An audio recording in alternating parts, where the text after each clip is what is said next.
এক বুজুর্গ বলছিল এক যুবককে, যুবক অহংকার করো কেন? যুবক বলছে, আমারে চিনেন আপনি? বলছে, হ্যাঁ চিনি। আউয়ালুকা নুতফাতুন কাদিরা, তুমি হইলা প্রথম ছিলা নাপাক দুর্গন্ধ, একবার দুর্গন্ধময় একটা বীর্যের ফোঁটা, এত দুর্গন্ধ যেই দুর্গন্ধের কারণে তোমার মা বাপ দুইজনকে গোসল করতে হয়েছে। 2 নাম্বার, তোমার শেষ পরিণতি কবরে, লাশ যেটা অল্প কয়েকদিনে পচে গলে দুর্গন্ধ হয়ে যায়।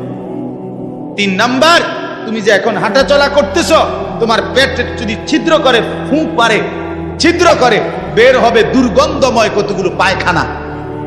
তাহলে যার শুরু দুর্গন্ধ, যার শেষ লাশের পচা দুর্গন্ধ, যার পেটে বহন করছো দুর্গন্ধময় পায়খানা, তুমি মাতবরি করো কেমন? কেমন জিন্দিগি ভাই, কেমন জীবন এটা? ঘন্টার পর ঘন্টা, 3 ঘন্টা মোবাইল টিপে কেমনে একজন মানুষ?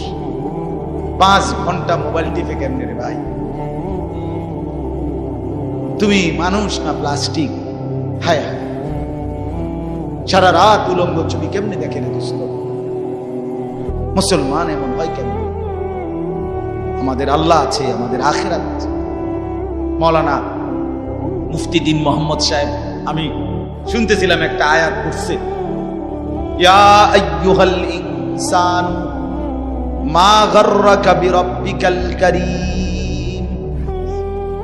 রব্বুল আলামিন বলেন, আল্লাহ তাআলা ডাক দিয়ে বলেন, হে মানুষ, আমার মতো দয়ালু মুনিব, আমার মতো মেহেরবান মাওলা, আসমান জমিন আর গোটা কায়নাত দিয়ে 24 ঘন্টা যে মুনিব, আমি আল্লাহ তোদেরকে লালন পালন করছি। একবার চাঁদ উঠাই, আবার চাঁদ ডুবাই, আবার সূর্য আনি, সূর্য ডুবাই, একবার রাত বানাই, একবার দিন বানাই, একবার আলো দেই, আবার অন্ধকার দেই, একবার রোদ দেই, আবার বৃষ্টি দেই, একবার আলো দেই, আবার বাতাস দেই। আল্লাহ বলেন, এতটা যত্ন করে লালন করছি যেই মনিব, আমার মতো দয়ালু মাওলা, আমার মতো দয়ালু আল্লাহ থেকে তুই বান্দাকে, তুই মানুষকে কে রে ভুলাইয়া দিল? আমাকে বাদ দিয়ে যার কাছে গেলি বান্দা, বল না বান্দা, আমার চাইতে বেশি কি পেলি তার কাছে? সে তোকে কি দিল? বলো, তোমার সমবয়সী বন্ধু তোমারে কি দিল? উলঙ্গ কতগুলো ছবির দৃশ্য দেখানো ছাড়া, মদের আড্ডা, জুয়ার আড্ডা, নারীর আড্ডা, জিনা ব্যভিচারের আড্ডা ছাড়া তোমার বন্ধু নামের ওই শয়তানে তোমারে আর কি দিছে? তুমি বলো, বলো। ওইগুলা তো বন্ধু নামের শয়তান, ওইগুলা বন্ধু নামের ইবলিস।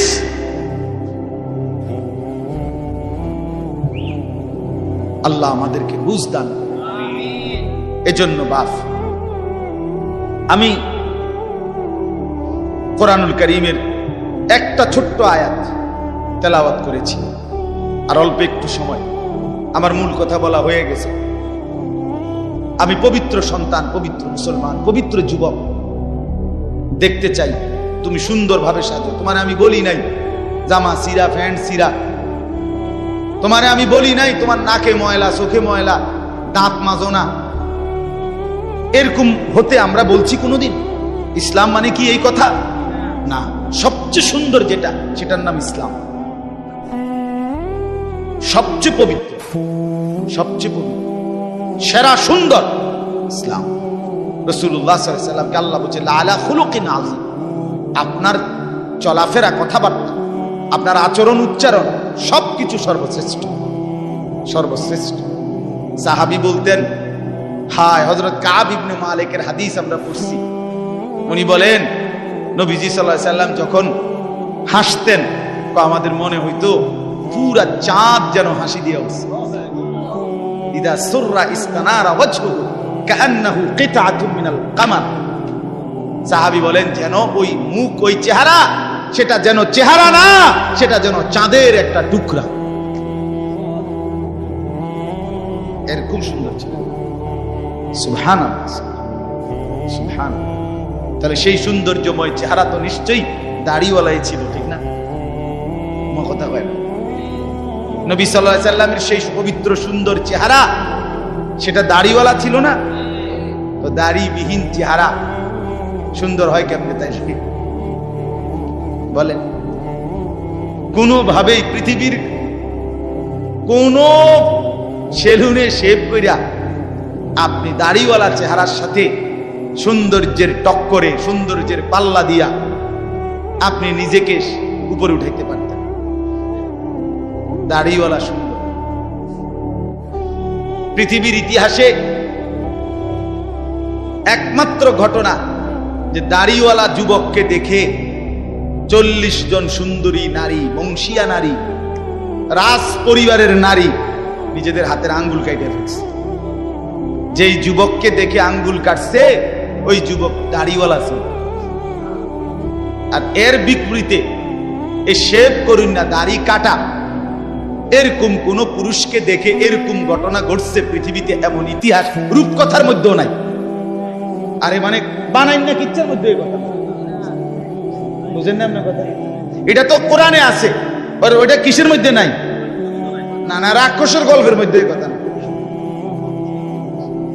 ডালিম কুমারের মধ্যে এই কথা নাই, রাজকুমারের গল্পের মধ্যে এগুলো নাই। ছোটবেলায় আমরা গল্প পড়ছি না, ডালিম কুমারের গল্প আমি পড়ছি স্কুলের বই, কোন ক্লাসে জানি পড়ছি। এই ছোটবেলায় আমরা গল্প শুনতাম, এই একরকম গল্প সব দিক। রাজা ছিল, রাজার ফুতা ছিল, যাইতে যাইতে যাইতে যাইতে জঙ্গলে গেছে, জঙ্গলে গিয়া দেখছে বিল্ডিং, বিল্ডিং এর ভিতরে দেখছে রাজকুমারী ঘুম যায়, রাজকুমারীরে উড়াইয়া কইছে আমি তোমার বিয়া করবো। তখন আবার এদুর বালা ছিল, তো বিয়ে করবো। আগের কিচ্ছার মধ্যে বিয়ে করত, হেদুরে নাই, আর আরো আগায় গেছে। তো আল্লাহ তাআলা বলেন, প্রিয় ভাই আমার, বাবা আমার, সবাই মিলে দেখি এই একটা আয়াত সূরা তাওবা 11 নম্বর পারা 9 নম্বর সূরা। এই সূরার 119 নম্বর আয়াত আল্লাহ তাআলা বলেন, ইয়া আইয়ুহাল্লাযীনা আমানু ইত্তাকুল্লাহ, ইয়া আইয়ুহাল্লাযীনা আমানু ইত্তাকুল্লাহ ওয়া কুনু মা'আস সাদিকিন।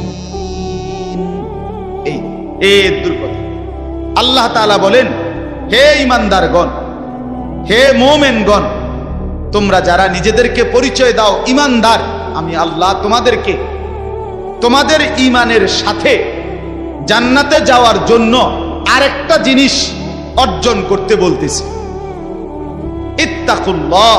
সেটা হলো তাকওয়া অবলম্বন করো। কি অবলম্বন করো বলেন? এই দুইটা জিনিস। আল্লাহ বলেন, জান্নাতের আশায়তেই তুমি ঈমান আনছো, জাহান্নাম থেকে বাঁচার জন্যই তুমি ঈমান আনছো, আমি আল্লাহর ভয়েই তুমি ঈমান আনছো, কাজে এটা আমি নিলাম, ঠিক আছে, ওকে, ঈমান ঠিক আছে, নিলাম। কারণ ঈমানবিহীন জান্নাতে কেউ যাইতে পারে না। পৃথিবীর যদি গোটা পৃথিবীও কেউ দান করে, গোটা পৃথিবীতে মানব সেবায় যদি কেউ 1 নম্বরও হয়, কিন্তু ঈমান যদি না থাকে, তাইলে সে আখিরাতে তার 1 কানা করি বিনিময় পাবেন, বিনিময়। সে এবারে যত বড় দানশীল, দানবীর, মহানুভব দানবীর হয় হোক, কিন্তু ঈমান ব্যতীত আখিরাতে পরকালের কি নাই? কোনো পুরস্কার। পরকালের পুরস্কার, পরকালের জান্নাত, পরকালের বিনিময়ের জন্য 100 প্রথমত জরুরি কি বলে না ভাই? কি? ঈমান যেন না হারায়, ঈমান যেন না হারায়। তাইলে চোখ বন্ধ করলে বাকিটা হতাশা, লাঞ্ছনা, দুর্ভোগ ছাড়া আর কিছু দুনিয়া ভোগ করতে পারবে।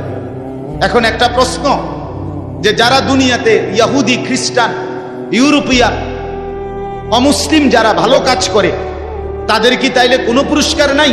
হ্যাঁ, পুরস্কার আছে। আল্লাহ তাআলা তাদেরকে দুনিয়াতেই পুরস্কার দিয়া তাদেরকে দুনিয়ার মধ্যেই দিয়ে দেন। এই জন্যই তো দুনিয়াতে এত বাড়ি গাড়ি, এত অর্থবিত্ত, এত সুখের উপকরণ তাদেরকে দিয়ে রাখছে। আল্লাহ তাআলা বলছেন, তোমরা বা তোমাদের কেউ যে কিছু ভালো কাজ করে এরই লেগে দিয়ে দিলাম, যা পারো এনে ভাত তরকারি খাইয়া, আর পরে কি এনে আগায় এলাও, যা ভোগ করো এখানে করো, আখিরাতে নাই, পরকালে না। ওয়াদারনি ওয়াল মুকাদ্দিবিনা উলিন নি'মাতি ওয়া মাহিলহুম কালিলা ইন্না লাদাইনা আনকালা ওয়া জাহিমা।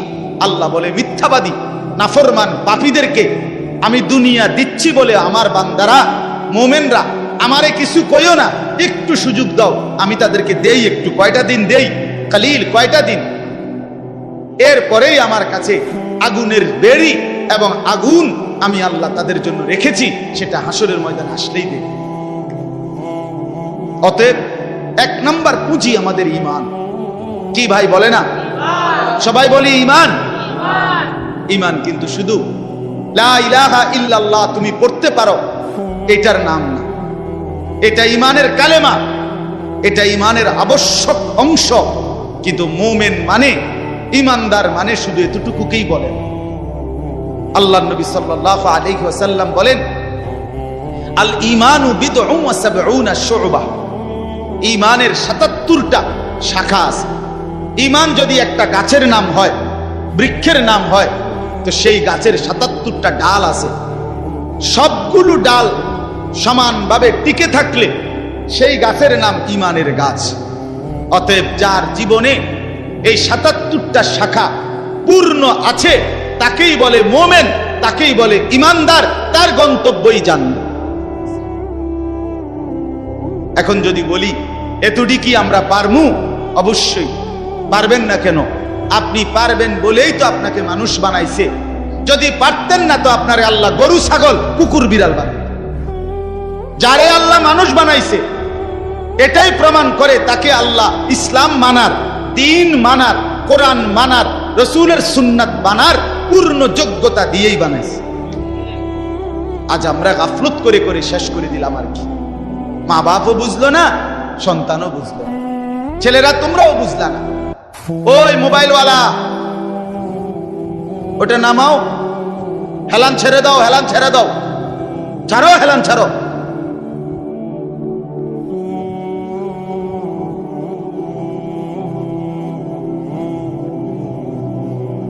সুদা আমার কোনো অসুবিধা নাই, যার অসুবিধা সে চলে যাও। একজন হলে একজনকে বললো আমার কোনো আপত্তি নেই, কিন্তু গাফেল না হয় ভাইয়া। দিল না খুললে, মনের মধ্যে যদি সামান্য অনুভূতি না থাকে, জীবনও পরিবর্তন হবে না রে ভাই। দেখতে দেখতে জীবন শেষ হয়ে যাবে। দেখতে দেখতে প্রতিদিন বাংলাদেশের একেবারে জরিপ এটা, বাংলাদেশে প্রতিদিন মৃত্যুবরণকারীদের সংখ্যার মধ্যে যুবকের সংখ্যা বেশি।